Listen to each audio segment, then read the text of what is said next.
Welcome to a special edition of Sci-Fi Fantasy Saturday.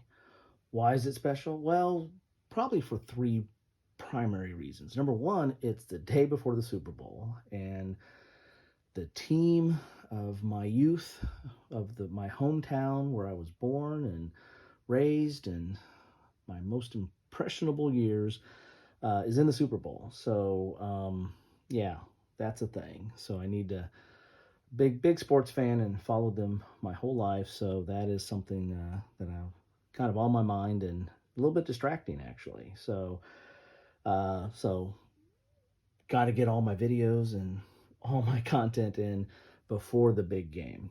Secondly, I'm covering a game that I've kind of was on the fence for a very long time. And everybody talked about this. Everybody raved about Spirit Island. It's one of the top-rated games on Board Game Geek. It's considered an excellent solitaire game. It tops the list or is in the top 10 of a lot of lists of solitaire playability. And, not only do I like playing these games with my family, but I do like a good solitaire challenge. And this is a very challenging solitaire game.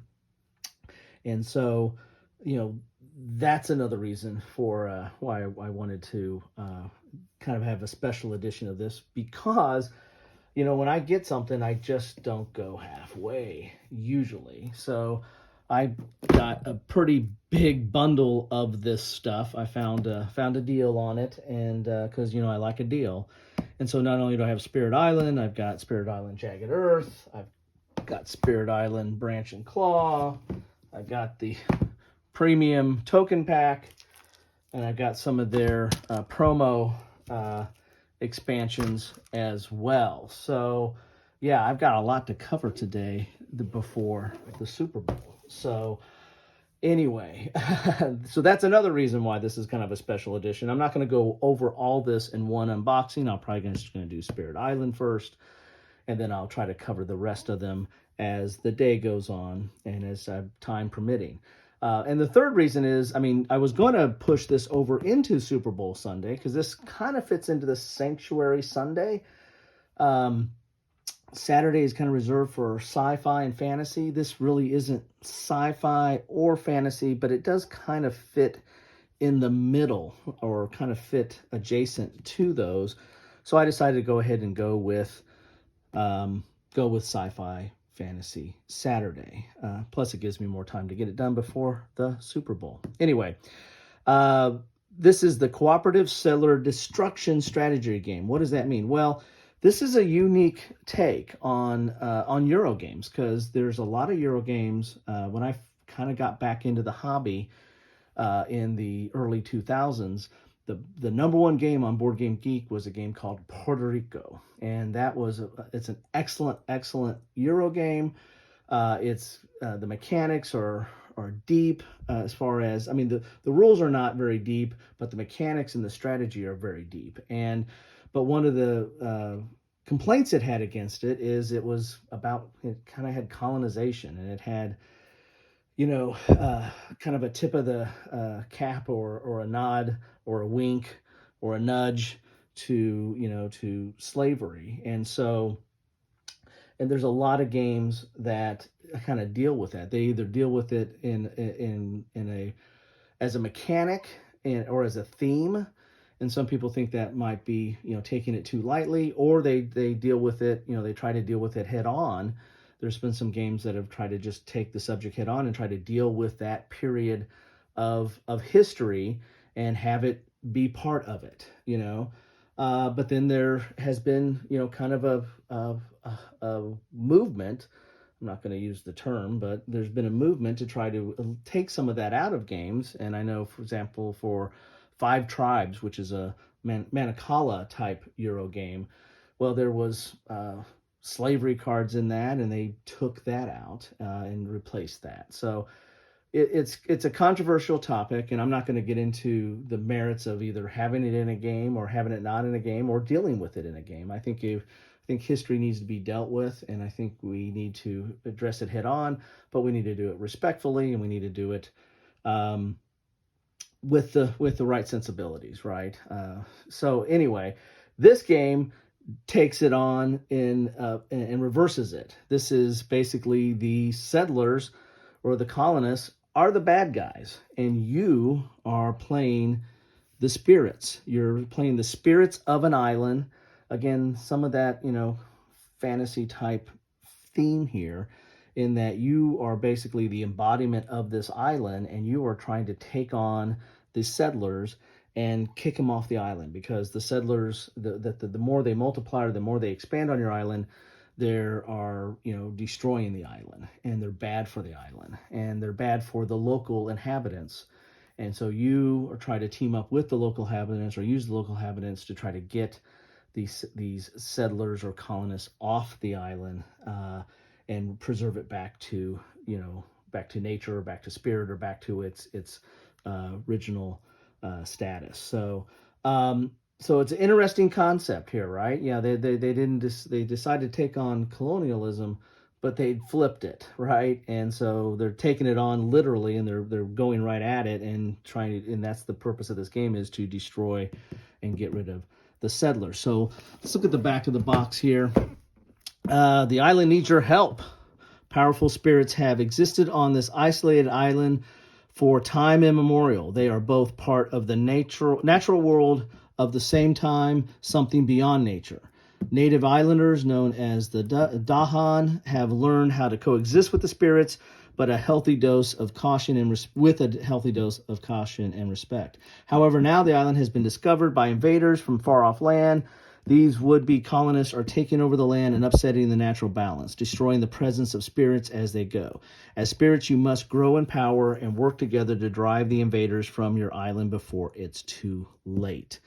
So this is kind of each one of you. If you can play it solo, of course, but you can play it with up to, I think, 4 players, and each one of you is takes on one of these spirits. And then there's multiple spirits in here to choose from, plus all the expansions add even more spirits, so you get a lot of replayability, a lot of different choices, a lot of different challenges. Some of these spirits have different levels of challenge or complexity. So again, quite a bit here. Even in this box, there's quite a bit of play in this box, but then when you add on some of these expansions, you're just adding more to the game as far as different type of play and strategies. There's also some new rules that come with the expansions, but as I said, this is not an overly complex game. It's not your easiest of games, because there are some procedures to it, because it is a cooperative game at its heart, and so there's kind of a procedure to it on how things play out. But it's done in a very interesting way. It pulls from some other different games out there that have done set up an AI, and I think it does it in an interesting way. So, as I said, I stayed off this for a while because, I've got a lot of games, and I was like, well, why do I need to get this one? But if I finally decided I found a good deal on it with all the fixings, and I decided I better give this a try. So let's get inside the box here and see what all we get in this box. And so as I said, I mean, if you, this could have found its way onto Sanctuary Sunday. It feels like a Sanctuary Sunday game, which is basically reserved for kind of non-war games, non-sci-fi, non-fantasy games. But this feels kind of close to sci-fi fantasy a little bit. But it's also has a little bit of a historical bent. I mean, some of the colonists that are invading come from, real world countries and nations of that period. Anyway, so here's the box. It's your typical, Euro game or hobby game type box, square. It's not super thick. My question is whether I can get everything back in this box. There are some inserts in here. I don't think I can get all that stuff that I just showed you back in this box with those inserts. So I need to figure out what I want to do there. I like to try to keep stuff down to the minimal number of boxes as possible, because I'm running out of shelf space. I have a ton of shelf space, and I'm running out. So that should tell you something. But I don't think I'll be able to get everything back in. So here's the rule book, big thick rule book here. It's glossy, it's color. You've got the good use of the back of it with some charts like iconography, range, presence, turn order, target. So that's nice to have that off to the side so you can refer to that and not have, wasted space. Here's your table of contents here with your introduction, components, game setup, sequence of play, game concepts, tips and tricks, gameplay options, lore, and reference. Here's how to read this rule book for first-time players, what you should try to do. And again, there's like this blight that's expanding on the board here. As I said, there's a lot of, or I mentioned, there are some concepts from other games out there. There's some of these concepts that make me feel like Defenders of the Realm, an old a cooperative game that kind of had that I think predated Pandemic, but kind of had this feel of stuff taking over, corruption taking over the land, where there's this blight that's taking over the land if you let these people kind of span out. There's some Pandemic in here a little bit. There's card play in here, and unique powers and asymmetrical powers and the like. So there's quite a bit in here. Here's your invader board. This is where the invaders are going to be at. And you've got this kind of notion of fear. You can try to eliminate them through fear, and that's one way to win. And there's like a fear track or a fear deck that you're trying to go through. But yet, there's a way for them to win if they get too much blight on the board. So you got to kind of watch out for that as well. Here are the Dahan, that's the local inhabitants. There's these little brown mushrooms kind of things that they're going to be on. They're like, that's their settlements. These are the invaders or the colonists, and they're one explorer's worth 1 hit point or 1 strength, and then if you've got a town, that's worth 2. And they kind of do it with if you have these like 2 little buildings, so there's 2 blips there, or 2 peaks, so they're worth 2, and then cities are worth 3. So, and they'll eventually just keep expanding, kind of like in a Pandemic sense. They'll keep expanding and on the board and growing, and the more pips you have out there, the more strength they're going to have. Here's the board. It's a modular board, and each of these different terrains come into effect and help determine how the colonists come on the board. You have your unique spirit panels. There's 8 that come in here. So again, a lot of choices, and all the expansions are going to have more. Here's your presence, so that you're putting that on the board as a spirit. You're kind of awakening and coming onto the board, and that shows your presence, and that's one of the actions you're going to have, is trying to spread that presence. And if you have like 2 on the board, or 2, if you stack them, then it's kind of a place of power or something like that. I have to read up on that, but that's a little bit more, gives you a little bit more options in what you do. Energy is basically the currency of how you're going to buy your cards and play stuff and do stuff. Blight is a bad thing there. There's single turn effect markers. The card play is unique in that there are fast and slow cards. The fast cards you play before the colonists. The slow cards play after the colonists. So there's quite a bit of planning in this game, because you might want to play the slow card might have a pretty good effect, but the board state might change a little bit by the time you get to play it. And so, you might want to be doing fast cards, and there's a trade-off there. Here's those fear cards I was telling you about, that you're trying to, fear is good for you. You're trying to scare these colonists off your island. Here's the terror level, and there's a way that, as you get to higher terror levels, there is less, it becomes easier for you to win. Like, you might start off where you have to eliminate so many colonists or explorers and towns and cities, and then at another level, you only have to eliminate so many. You have to eliminate like the towns and cities, and then you might just end up where you just have to eliminate cities, and that that might be an easier thing to do. So that's something that's going on here. You've got blight cards. That's where the effects of the explorers and the colonists. Over time, the more blight that comes on the board, that's bad, and so you want to try to stave that off. The invader cards, this is the kind of AI of how they come onto the board. Major powers, you get more powers. There's major and minor powers and these are the cards you buy during the game and use. But if you get a major power, then you have to eliminate one of your other powers that are already in your deck. So you're kind of thinning your deck and getting a more powerful card, but you're going to lose some options there. So there's a lot of gameplay there. Uh, then there's scenario panels. There's different scenarios that you can play, and a lot of the expansions play on that too. They add different scenarios and the like. Yeah, that's just. I think I explained most of the game. I mean, you can't play the game with my explanation, but I explained a lot of the game right there just through the components. So talks about the invader board, island and supply, player setup, and depending on the number of players you play, depending on how many boards you use. For a 3-player, you use 3, and 2 use 2, and 1 use 1. How about that? Here's a 4-player setup and how you set up everything for the board, the invaders, cards, your spirit, unique spirit, and then you start out with a certain number of cards or special cards. Here's your sequence of play on here, and you've got some notes on out to the side here that kind of helps you out, like the urgency of war, who decides, fear, and the effects of blight. So there's the rules, but then there's some kind of explanations out to the side here.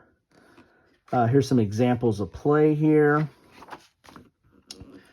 and some game concepts. And oh yeah, sacred site. So if you have presence, if you have 2 stacked, that's a sacred site. And then some of your player abilities or cards or something might play off of the sacred sites. There's some general options for each one, but then there's some unique options for each of the different spirits. And then they have some special powers as well. So there you have it.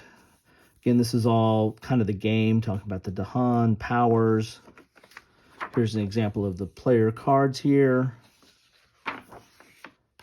Gaining power cards, power and fear effects. Again, because, power is good for you. I mean, you're expanding your presence, and the more power you have, you can eliminate the invaders off the board, or move them back, or push. You can push and pull them sometimes and do some of the effects of your powers in the cards. As I said, it's a relatively involved game.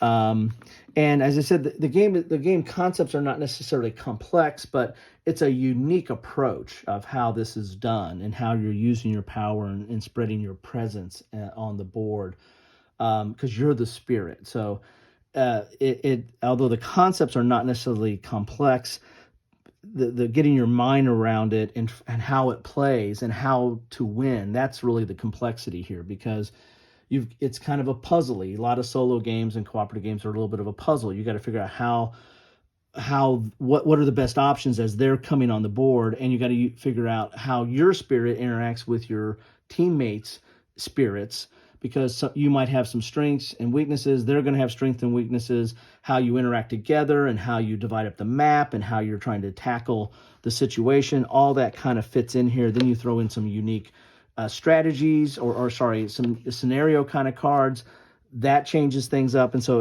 as I said, it's a relatively involved game. Here's solo player mode, how that works there. And you've got like these adversary cards. And as you said, here's the Kingdom of Brandenburg and Prussia. Here's the Kingdom of England. So you get some real world countries here that are coming into play that were, partook of the colonization or participated in it, and so you're dealing with them, and some of the expansions add some even newer ones in here. Here's some scenario cards that might do a different setup for the game. Here's some lore that's in here and some art, which is kind of cool. Here's Europe. These are the baddies that are going to be coming after your island. And then here's the adversary and scenario difficulty card. So difficulty chart. So you can kind of mix and match the scenarios versus the adversary on how tough you want to play, and you can start ramping up, start out easy and then work your way up to the tough stuff, right? And the rest of this is credits, design notes, and playtesters. Here's a glossary of some of the terms. And then again, there's that player chart in the back. Wow, that was a mouthful, and I haven't even got to the components yet. Sorry about that. One thing about the player boards you have, this is the probably the preferred side to play, because it's very basic on how you can tell what is water and what are the different terrain types here, and some notations here. But if you want to play with the better art or the more, kind of an more aesthetically appealing type board, you use this side. But it's harder to kind of tell some of the differences between the different terrain. So a lot of people just play with this because it's easier to tell what's going on. But I mean, if you've played the game enough, you probably, if you like this art, you can go to this side. But each side of these are double-sided and have that alternative art on the back. So I think most people probably play with this, but you know, if you like the art, it is there. Here's some of your tokens that you get here. This is energy. This is fear. This is, I think it's like might be one-time use or something. Here's your build discard, and you got some other tokens here. These are double-sided. And then you get a lot of bits here. Here are the, you got some plastic. Here are the cities. Here are the, what are these? The towns, I guess. And then, I think they're called towns. Here are the explorers, and a little bit of plastic minis there. And then the blight. You don't want to have blight. You want to get rid of the blight. You got your little disc here. These are like your presents, or if you double them up, they're your sacred places for in different colors for the different spirits. I think, again, you can play up to 4.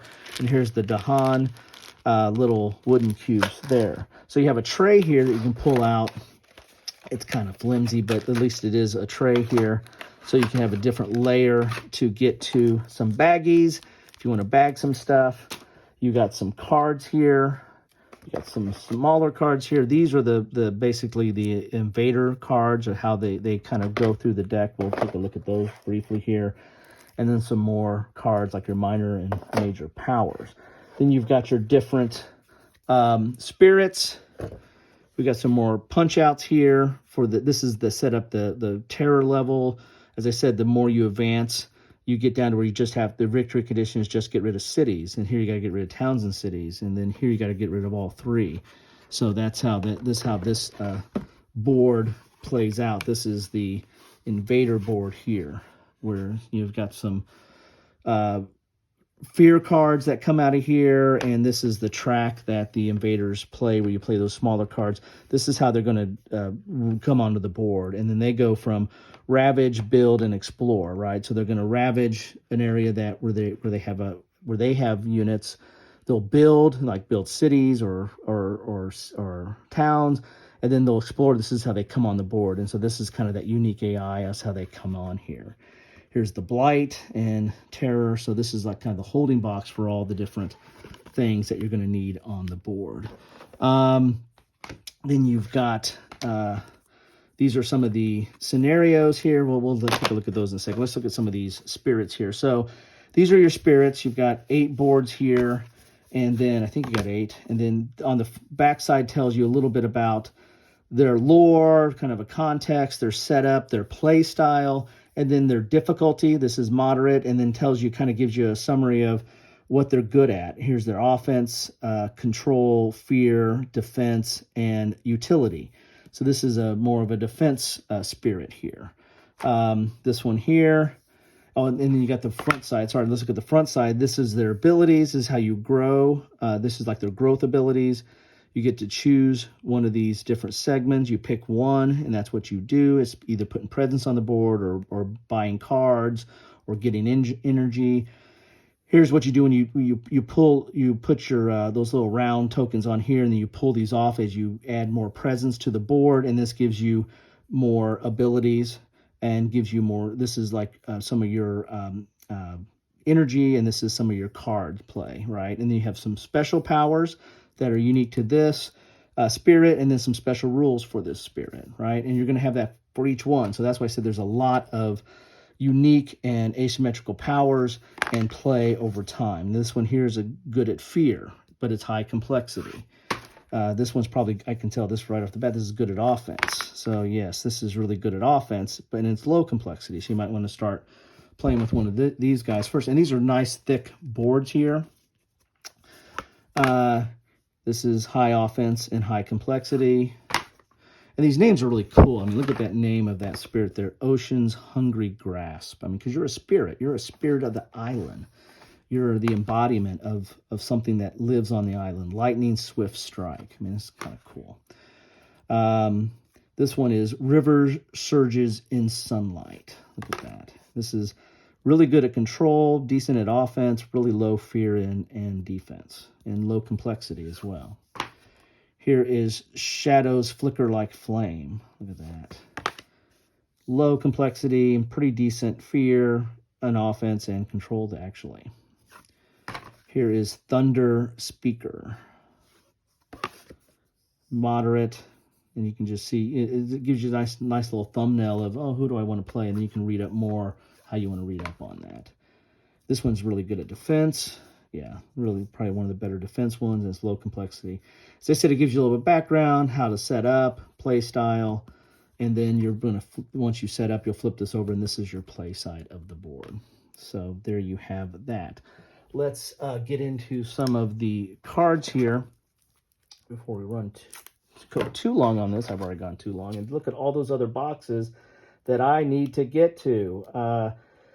You know, if you're watching my channel for war games, then you're probably, you know, this, I don't know if this is going to be interest to you. There is, you know, some conflict in this game. I mean, you're attacking. There is a war actually going on here in some of the scenarios, I believe, and you are actually attacking the you know, these invaders. So you know, to the extent that this fits in a conflict simulation, which is kind of the namesake of the Charles S. Roberts Awards, is conflict simulations. They don't necessarily say war games per se. Then yeah, there's some conflict going on here, but this is really more of a Euro game by its nature, and it's, you know, with a lot of unique mechanics going on here. So these are your adversaries. Here's the Kingdom of Brandenburg, Prussia, and there's different levels, I guess, you can take on of these different adversaries. This is just a little back to show you where they come from, and then this is how you play them during the game. There's the Kingdom of England, Kingdom of Sweden, and these are scenarios. Here's the Blitz scenario, and it's going to tell you how you play this, or what the, you know, what the victory conditions, or what rule changes, what setup changes, and you know, tells you why this, you know, this scenario is notably harder for slow developing spirits and if paired with Brandenburg Prussia. So it kind of tells you a little bit how you match up different complexities in here. Here's the Dahan Insurrection, Guard the Isle's Heart. Got a little bit different how you set up the player boards even on that one. And here is Rituals of Terror. Pretty cool. So you got scenarios, you got adversaries, a lot of, you know, again, a lot of replayability there. Let's look at the Invader cards. The Invader cards really is, this is just the mechanic that they're going to follow a process of how they come onto the board, and then what they do once they come on the board. You know, they basically follow this routine of, I thought I had these opened up, the routine of, you know, ravage, build, and come on the board, or exploration, or whatever. And so these basically are just the different, golly, it's really trying to ticking me off now, but they are really just terrain cards, you know, where they're coming and where they're going to act, you know, on the board. So the different types of terrain and on here, then these symbols mean something as well. Coastal lands, and so this is how they're going to act on the board, whether they're ravage, build, or where they come on the board. And for the most part, the invaders come on the board like from where they're already there. So if they already have some units there, they're going to probably build there or bolster that. But they also come on the board through the coast. You know, they come from the coast. You know, it's kind of thematic, right? And work their way inland. So that also helps you figure out, you know, how you want to kind of stave off their attacks. So what we have here, these are like some of the unique cards for those spirits. So this tells you a little bit about the power progression for river, surges, and sunlight. So these are unique to those spirits there. And then they have unique cards as well. So this is like the starting hand, I think, for that spirit. And you can see their cards here. Plus they have some of these element symbols. That's, the more you play of those, then you can actually activate like their special powers. You see their special powers have these like elements here that you have, like one of that, two of that, two of that. Well, you have to have these come from these cards here along the side. So these are like the unique cards for those different spirits, or like their starting hand, so to speak. And, you know, you'll have, this is like, if it has a turtle, it's slow. If it has I don't know if it's what it has, if it's fast. There's there's like the phoenix or a bird is fast.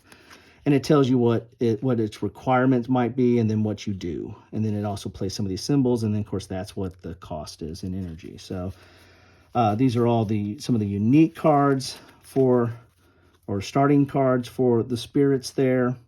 Then you have this player aid here, turn order, spirit action. So these are some player aids here. Then you get into some minor powers, which are not as good as the major powers. Imagine that. Whoever thought of that concept? And so but you might, when you buy a major power, you got to get rid of a power you already have in your hand. So here are the deck of minor powers. And again, these are just going to come up at random during the game. So that's going to add to replayability and uniqueness of the game, and making decisions on what you want to buy and when you want to use these things and how they interact with your spirit, how they interact with other spirits that are on the board. So that's your minor powers. And then you've got your major powers, which should be stronger, right? And here's the deck, and then they cost more there. So there's that. And you can also tell from this symbol here, if it's red, it's going to be fast, and if it's blue, it's going to be the turtle. I think that's how that matches up. So if you can't really see those symbols, sometimes those symbols in the text get a little small there. So there you have that. As I said, this is again one of the reasons why I kind of stay away from this game. There's just a lot in this game. There is a lot going on in this game. Here's those fear. This is what you're trying to do. You're trying to get more fear, and you're moving fear onto the board. And once you get a certain amount, you start flipping these cards over, and these cards help you out because these will start taking on helping you out because you're getting fear. You want to get fear. You want to drive these people off the island. So you are fear, right? So there's that deck there, and then this is the blighted healthy island or blighted island. To kind of a holding box, depending on the number of players, of how much blight you put on there, because you don't want to have blight. Once you get blight on there, you get bad things. There you have it, man. I went a long time. This is one of my longest, probably my longest unboxing video ever. But as I said, I covered a lot of stuff here, right? There's a lot in this box to cover, and I got more to unbox here. But there you have it. This is Sprit Island. Real quick, yeah, right. Look at all the stuff you get in the box here. Not as many tokens there, right? But there you have it. That is Sprit Island, the cooperative settler destruction strategy game. Don't forget my baggies. Love to know what you think about this. I'm going to move on to the next video. I got a lot more to unbox here, a lot to unpack. But love to know your thoughts on this one. I thought this was, I just couldn't resist it. It just was nagging at me, and I kept looking at play videos. And the more I watched some of the how to play videos, I started saying, I think I can figure this out. I think I can play this. I think there's something there that will have a lasting challenge and more challenge and an interesting challenge. So, and that when you're playing solitaire games, you want that. You want that with opposed games as well. But this is really not opposed. It's a cooperative. But you're all challenged. I mean, the more people you add to this, I think that adds a unique challenge because it's how your different spirits interact and with the cards you buy and pick and what happens on the board. So anyway, said enough of this. Here's the sci-fi fantasy unboxing of Sprit Island. Love to know what you think. Drop them in the notes. I got to move on to the next one. Take care.